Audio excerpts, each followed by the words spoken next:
Hello मंडळी, तर आज पुन्हा एकदा तुमच्यासाठी नवीन ब्लॉग घेऊन आलेली आहे. तर व्हिडिओ शेवटपर्यंत बघायला विसरू नका. तर आज शॉपवरती गेल्यानंतर माझ्याकडे भरपूर वेळ असतो, तर मी ही पिझ्झा बॉक्स रेडी करायला घेते आणि त्यासोबतच माझा टाइमपास सुद्धा चालूच असतो.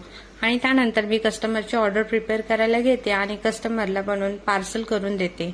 आणि त्यासोबतच मला एक प्लेन चीज पिझ्झाची ऑर्डर सुद्धा येते आणि हा पिझ्झा लहान मुलांना खूप आवडतो. जर काही तुमच्याही घरी लहान मुलं असतील तर तुम्ही स्ट्रीट फूड अड्डा या शॉपला नक्की भेट देऊ शकता. इकडे तुम्हाला कस्टमाइज पिझ्झा करून मिळतो. आणि हा पिझ्झा बनवून झाल्यानंतर शॉपवरती एक प्रॉब्लेम येतो, तो म्हणजे गॅसची फ्लेम ऑनच नव्हती होत. आणि मला असं वाटतंय फूड लाईनमध्ये हा प्रॉब्लेम खूपच कॉमन आहे. आणि जर काही तुमच्याही शॉपवरती असा प्रॉब्लेम आला असेल तर मला कमेंट करून नक्की सांगा. तर हा प्रॉब्लेम मी सॉल्व्ह करण्याचा प्रयत्न केला, कारण रात्रीच्या वेळेस मेकॅनिक सापडत नव्हता. तर हा प्रॉब्लेम सॉल्व्ह झाल्यानंतर मी कस्टमरची ऑर्डर घेऊन त्यांना प्रिपेअर करून पार्सल करून